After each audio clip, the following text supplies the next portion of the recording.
Good morning, dear viewers. It's still sunny but a very cold day. We are just a few kilometers from town and we can see some of its high buildings on the north horizon ahead of us. There is also a big sign saying the town of Naama wishes us a nice welcome. The road is under construction, palm trees newly planted in the middle, and the green dam trees we talked about before growing on the left. The ground is gravelly and loose, demanding a steady hand and a light touch on the clutch. A momentary off-road interlude before the city.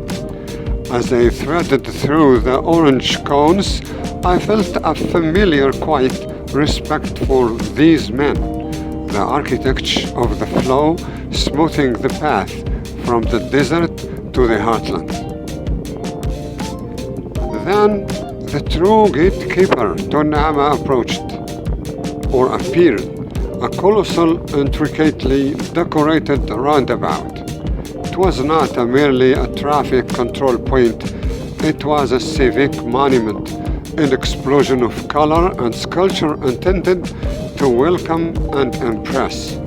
I geared down, pulling the bike into a wide, sweeping arc. The roundabout was a layered cake of artistry. At its center stood a towering sculpture, perhaps depicting a falcon or a stylized rendition of the local flora, metalwork glinting bronze and gold under the high sun. After the second turn, I put the GS over to the side, near a young worker taking a break near his tools to fork, maybe waiting for transportation. I asked him for directions, phrasing my query simply, confirming the best route toward the city center and the road that would eventually lead north toward Tlemcen. His instructions were clear, delivered with a practiced consciousness and punctuated by precise sweeping gestures. There was no hurried impatience, only a quiet desire to be helpful. It was a brief, enriching exchange, a small moment of human connection that bridged the gap between the nomadic traveler and the settled resident. The world I'm used is built on these small, courteous transactions. Rolling back onto the newly prepared road, I felt the city begin to embrace me. The transition from the work zone to the urban environment was startlingly smooth. Naama revealed itself to be a municipality defined by ardor and deliberate beauty. Naama is a fascinating place to begin the northward journey to Tlemcen, as it acts as a cultural and geographical gateway situated where the vast Sahara begins to yield to the high plateau. It is located in the region known as the High Plateau in the northwestern Algeria. This area is defined by its arid, striking landscape, acting as traditional zone between the more fertile north and the deep Sahara to the south. The main avenue was a revelation. It was wide, stretching out before me like a promise of space and air. What struck me most immediately was the pervasive presence of trees. They lined the sidewalks in thick, generous rows, a double defense against the desert sun. As I continued my slow sensory ride through the avenues, the architecture of Naama began to assert its distinct character. The city's growth was clearly recent, or at least recently modernized. New, modern buildings stood shoulder to shoulder with established structures, a blend of functional modernity and a traditional aesthetic.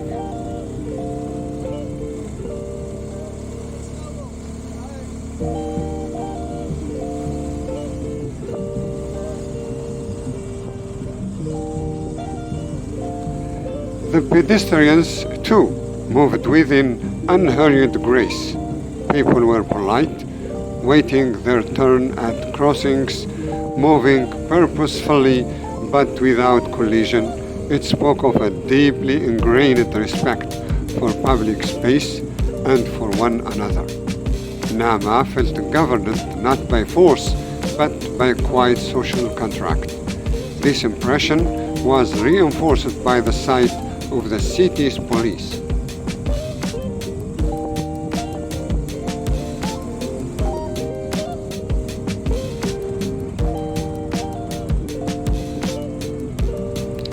Police officers were positioned at key intersections, sharp and well-dressed. Their uniforms were immaculate, their posture erect, radiating in effortless authority. Their presence was reassuring, a silent promise of security that contributed to the city's atmosphere of orderly calm. The atmosphere of the city was one of composed calm. Traffic, while steady, was light and disciplined. Drivers observed the markings and signals, yielding with a politeness that was almost unexpected after the free-for-all of some larger metropolises. Horns were rarely sounded, and the general pace was measured, not frantic. But the most arresting structures were the mosques. They were scattered throughout the urban landscape, testaments to faith and centers of community life. Their amazing architecture was a fusion of traditional Islamic geometry and local materials. Minarets rose like slender, fluted lighthouses, and domes curved in perfect, satisfying arcs. The specific color palette, that sun-warmed, creamy white, made them seem to emerge organically from the very dust of the earth. They were not just places of worship, they were the architectural and spiritual anchors of the city. The dominant architectural color was a stunning reflective white, but not the harsh, blinding white of industrial paint. It was a white that leaned toward the yellow, infused with the pale gold of the desert sun and the high plateau sun. It was in off-white, cream, or pale saffron hue, a palette that seemed to absorb and soften the intensity of the light, making the city glow rather than glare. The town was clean, it was organized, and it was beautiful, not with the lush green beauty of a coastal city, but with the severe, elegant beauty of a place that must fight for its comfort and order every day. The city's planners had recognized that planting a tree, paving a road correctly, and designing an impressive roundabout are all acts of defiance against the harsh environment. They are declarations that the people who live here deserve beauty and order. The name Naama itself has a potential interesting origin which could be linked to Naama, the Arabic word of ostrich, animals that were historically found in this region. The city sits within the Ksor Mountains, a portion of the Saharan Atlas, making it a place of stark beauty with rocky terrain, steppes, and a cold desert climate.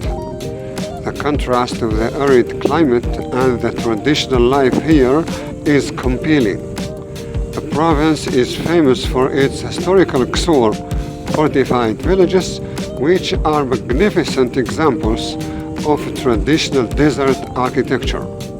These ancient mud and stone places served as residential and defensive complexes for local tribes. Since we are starting near Ain Sefra, we are close to some of the most notable sites in the wider region. Xortute, that we talked about in a similar video, is located south of Naama. This Ksar is a well-known historical site in the region. Ksar Sefra and Qalat Sheikh Bouamama are other remarkable examples that highlight the area's rich history of settlement and resistance. These historical sites offer a vivid glimpse into the strategic importance of the route we are beginning. The surrounding landscaping was a testament to the effort required to impose green life upon the arid steppe.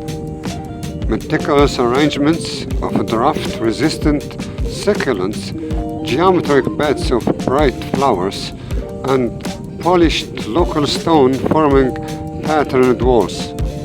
I made not one but two full circuits.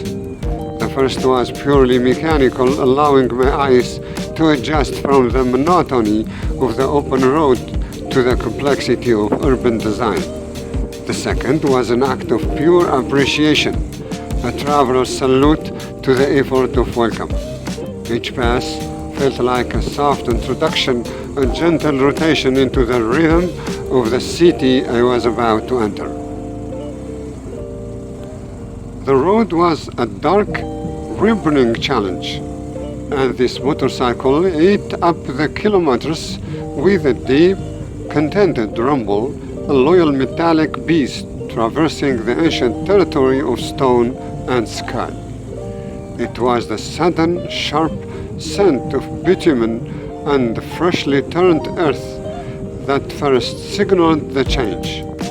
The road crew was engaged in the sacred, constant work of civilization, replacing the old, cracked skin of the pavement with a new smooth surface. It was a scene of disciplined, muscular effort, high visibility vests flashing against the tawny backdrop, thick coil of steel cable waiting to be led, and the towering road roller idling like a slumbering dinosaur. They had peeled back the worn asphalt, a geological layer of travel history, and were preparing the foundation for the next generation of travelers.